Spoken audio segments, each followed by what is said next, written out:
Ladies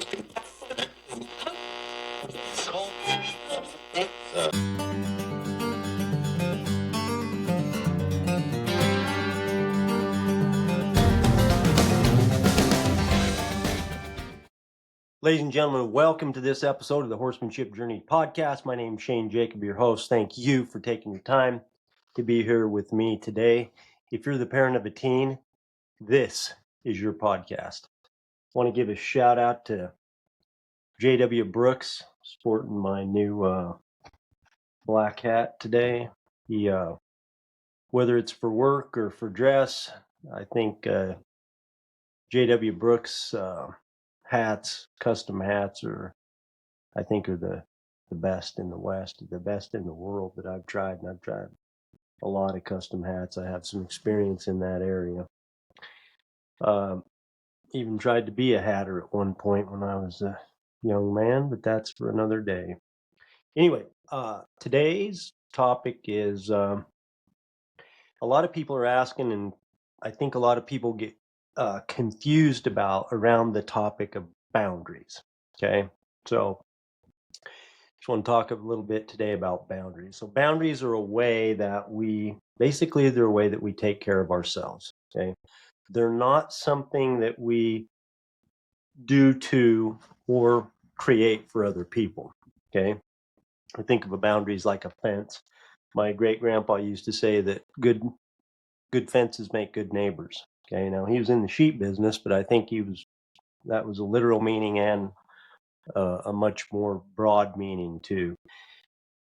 In that, when we have clearly understood agreements up front, we were able to maintain better relationships, basically. If we both maintain a clear understanding of how we're going to be in this thing together. When it comes to boundaries, here's a couple of things. I like to look at it this way, okay? And that is that I have my own little nation, okay? We'll call it Shane's Nation. And inside Shane's Nation, I make the laws, okay? I get to make the laws, and I create this fence around it, okay? And inside of that is I get to make laws for my kids and for employees and for horses, employees, and children. Okay, I get to make my own laws. And then boundaries or the fence, they're different things. Boundaries are not for necessarily, they're not, I don't view boundaries as for minor children, horses, or employees. Okay, because we have consequences for that group of people. Now, if you're your own adult that doesn't classify as one of those things, you're not a horse, okay? You're not my minor child, and you're not my employee, then I would you may have a boundary. I may have a boundary. No, they wouldn't have a boundary. I may have a boundary against certain things that would apply to adults, because here's the deal. Adults get to do what they want, okay, what they choose to do. And when we try to control them, the relationship just disintegrates. It doesn't go well, ever. We can't control employees, horses, or kids either, but we do, because of the nature of the relationship, we can have consequences for behavior, okay, that we set up. And that's what I call the rules inside of Shane's Nation. That's what they apply to, and they have consequences, okay? Because if I'm paying you, if you're on the payroll, I need you to abide by the rules, or there's a consequence. If you're my child that I'm legally responsible for and morally responsible as a minor child, if you don't abide by under the laws of Shane's Nation, if you're my minor child, which I don't have minor children anymore right now, but if you're my minor child in my example, then I can impose a consequence if you break the laws of, the rules, okay, my rules. because you're my minor child, and the same thing is with horses because of the nature.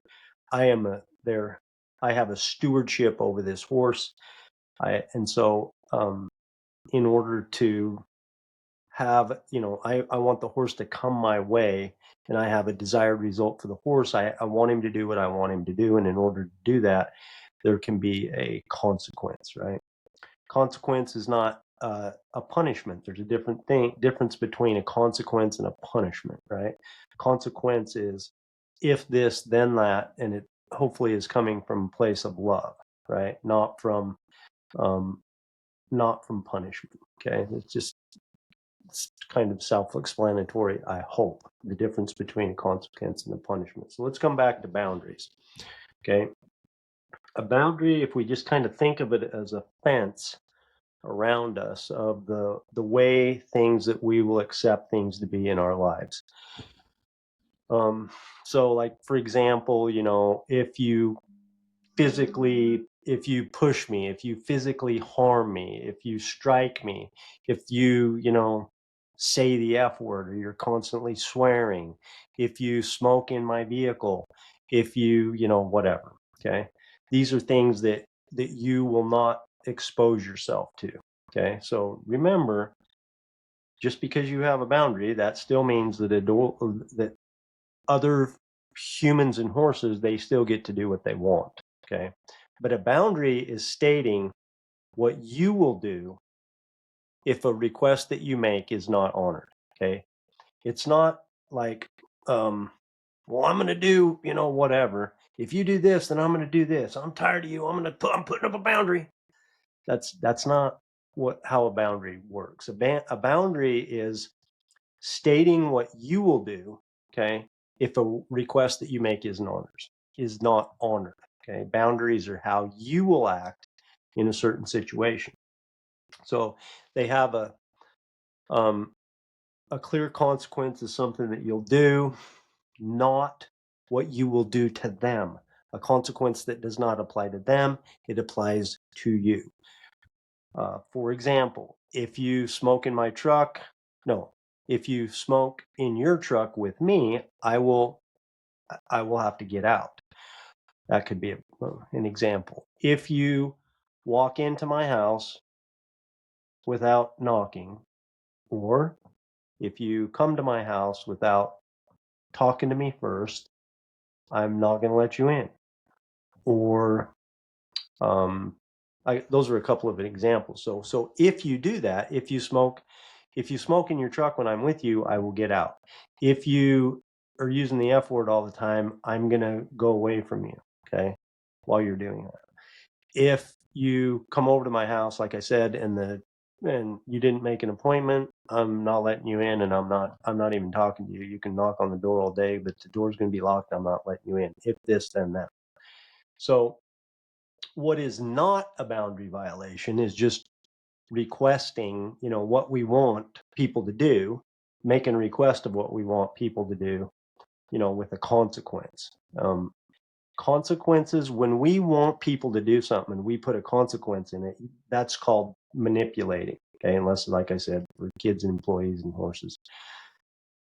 That's trying to control other people, trying to manipulate, trying to force, or trying to punish people in order to get them to do what we want to, and it never has a good outcome. Okay, people are just going to, and we can make requests, and sometimes if people want to do that, or if they're willing to do that, then that's great. That doesn't mean that they're going to, and that's not a boundary. A boundary doesn't apply to that. Okay, so if when you don't set boundaries, okay, what you do is you end up with a lot of resentment. Okay, and so that's what's basically, that's people pleasing, right? And a lot of times what happens is that we have been doing things, we've been allowing things to happen to ourselves for a while, for a long period of time, and they're things that we didn't want, okay, and that we didn't want to accept, but we've been accepting them. And why have we been accepting them? We have been accepting them because of what we want other people to think about ourselves. We're trying to control what they think about us. And so therefore, we accept these things that we don't want, right? We do things that we don't want, or we are around behavior that we don't want.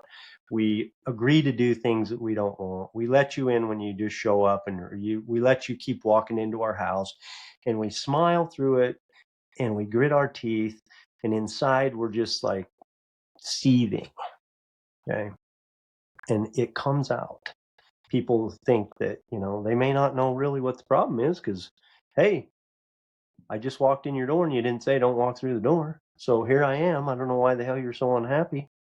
And so when we allow things to happen, which we're not honest about with other people, a lot of times we get to a point where we're like, I'm going to boundary you. And this is where it comes in, right? I'm sick of what you're doing. But see, the thing of it is really what the problem is not what they've been doing. It's what you've not been doing.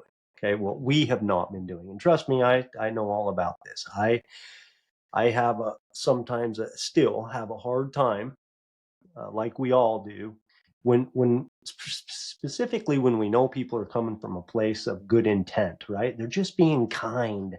They're just trying to show up and be there for us, or they're just, they really need our help, and so why can't we just do it? Or, what the hell's our problem? They're trying to help us and we don't want their help, or different things like this that we're basically, it's called people pleasing, which is that we accept or we do things that we don't want to do in order to influence what somebody else thinks about us. And as a result, we resent it and the relationship suffers. Whether we know it or not, it's suffering. Okay. They may not know, and it just creates this bad dynamic. Okay. And a lot of times when we finally reach the breaking point, oh, I got a boundary, and we tell them, hey, I'm not doing this behavior anymore. A lot of times people are shocked, right? Like if you've been people pleasing, you start setting boundaries, people they're just like completely flabbergasted of why this is happening a lot of the time, because it seemed to so just fine for so long. I don't know what your problem is now. So the so here's the I'm going to come back to the guideline that I started with. We get to make rules for rules, or I call them laws in my little example of Shane's Nation, but we get to make rules for our minor children, and we get to have consequences. And the same things apply to these consequences. What I'm saying is other adults, in relationships that we have with other adults, consequences are just trying to manipulate, right? They get to do what they want. If it is a true boundary violation, if we set up a boundary, okay, then what we're doing is we're taking care of us, and we're also respecting the relationship. But back to kids, horses, and employees, we make rules and then we can impose consequences for those rules. That's important to know. The same things that I'm going to talk about in establishing boundaries apply to establishing consequences for our kids and horses, employees. Okay, same things goes. Okay, and the first place is most important is to come from love. Okay, so here's the steps. Basically, the first thing is to work through your emotions first. Okay, if you're frustrated, if you're angry, if what's been going on, get to a place where you're peaceful and where you're calm. That's the first place to go. Okay, because the thing of it is the reason you're frustrated, it's not because what they're doing or what your kid's been doing, or it's because you haven't been speaking the truth and you haven't already set up proper boundaries. With horses, here's an example with horses. With horses, I have a rule, okay, or a law in Shane's Nation with horses that says that a horse doesn't come into my space, and I define my space as arm's length, okay? A horse does not enter my space or my arm's length space, okay? That's my rule. And if they do, there'll be a consequence. I may wave them off or step towards them or show them a little bit of show them a little bit of pressure somehow, even if it's just a look, if it's a step towards them, if it's to some sort of training aid, so that I communicate to them, hey, you're inside my boundary and I need you to back off. And if they understand that, if I've taught them that before, then usually they don't come into my space, right? And it's very easy to establish these when we come from a place of love. And most of the time, they don't always respect that. Sometimes they'll come into my space and I'll have to say, hey, if you're in my space, I need you to back out. Another time that we use like a physical boundary of what I'm talking about with horses is here at our place in our barn, we have a boundary when it comes to feeding. Okay. When it comes to feeding, we go into the stall and we, put hay of some sort of forage into their feeder. When we take the feed cart into the stall where the horse lives, we ask the horse to go to the outside of the stall. Okay. So there's an inside portion and an outside portion.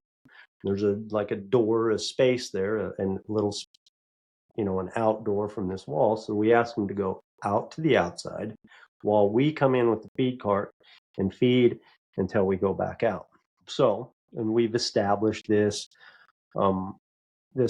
that's a boundary. Okay. And then if you increase the boundary, we're going to say, hey, there's going to be a consequence, but it's not, the consequence should be appropriate to to however you broke the rule. Okay. So that's those are examples of how those things would work with horses. So when a lot of times with horses, if they keep coming into our space or they keep breaking the rules, we can, get frustrated and, then we have the potential to react if we're getting angry. Right. And so coming from a place of anger or frustration, it never works well. So the first place is to get right within ourselves. Okay, like I said, whether this is a consequence for breaking one of the laws that we have or one of the rules in our household, or if we're going to establish a boundary for an adult, which is different, which means that it's not something that a consequence that's going to affect you as my child or my horse. This is something that a boundary is different. That's something that I'm going to do if you do this. Okay. And that applies to other adults. So once I've got myself into a place where I'm not frustrated, I've come to a place where I can come from a place of love. Okay. And I've realized that it's because of what I've been allowing, not what you've been doing. Okay. Then it's time to have a conversation. Okay. And I'm not going to expect them to change. Okay. If I've been letting them do it for a long time, they may or may not, believe that I'm going to follow through with what I said I'm going to do. And so not necessarily, being mad or, I'm just going to have an expectation that they may or may not break my boundary after I've established it. Okay, so I'm going to let them know the boundary calmly and coming from a good place. And then here's the hard part. A lot of times the reason that we're not having boundaries and we feel like we're getting walked on is because we're afraid to follow through with it. Okay. If somebody keeps walking into your house all the time without knocking, and it's somebody you love and they're coming there because they love you and they want to see you, it's pretty hard to say, if you do this, I'm going to lock you out, and then do it. Okay. Because you know that they're coming from a place of kindness and love, but it's just something that you don't want to have. The alternative that you've been doing in this example is that you're getting angrier and angrier, and it's truly affecting everybody around you and your relationship with them and everything else. It's not working. Okay. And so usually what happens is it just blows up, and then it can permanently damages the relationship to some degree. That's usually what happens. So just know that they might not honor your boundary once you set it up, even if you're coming from a place of love. The thing of it is most of us just don't or won't follow through. Okay. So you must follow through. Okay. Speaking the truth to people when you know that they have good intent, it's hard. Okay. Being even if you're coming from a place of love, it's difficult, and so we avoid the difficult, and then we pretend, and then we wonder why we don't have good relationships and it doesn't seem real, and we're unhappy with it. Okay, we have resentment, it adds to all this drama and all this dynamic that's just disastrous, and eventually it probably blows up. Okay, done that. Most of us have. So we complain about what the other people are doing and what they do, and they just keep doing this and they just keep doing this, and I can't believe it. But the thing of it is we've been allowing it. I heard somebody say the other day, if you're being run over, it's because you're throwing yourself on the ground in front of the bus. Okay, you're just laying there. Okay, if you didn't establish a boundary, then that's why. Okay, so I heard somebody else say that we should love and honor ourselves enough to tell other people the truth.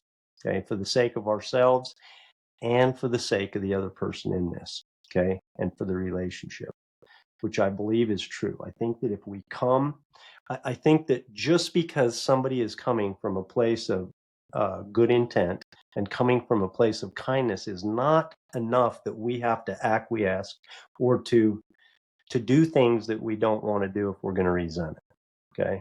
And that if we approach this with love and kindness, then how they feel about it is going to be their responsibility and we can let it go.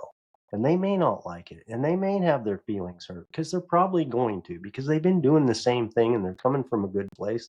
And this just sounds totally unreasonable. But the thing of it is in the end, it's going to pay off. It's going to pay off for both of you in the end because the relationship is going to be genuine, it's going to be solid, and it's going to be stronger, and all this resentment is going to eventually, hopefully, go out of it if they choose to maintain the relationship with you after you set the boundary. Because here's the deal, you have to be willing to sacrifice the relationship for the sake of the boundary.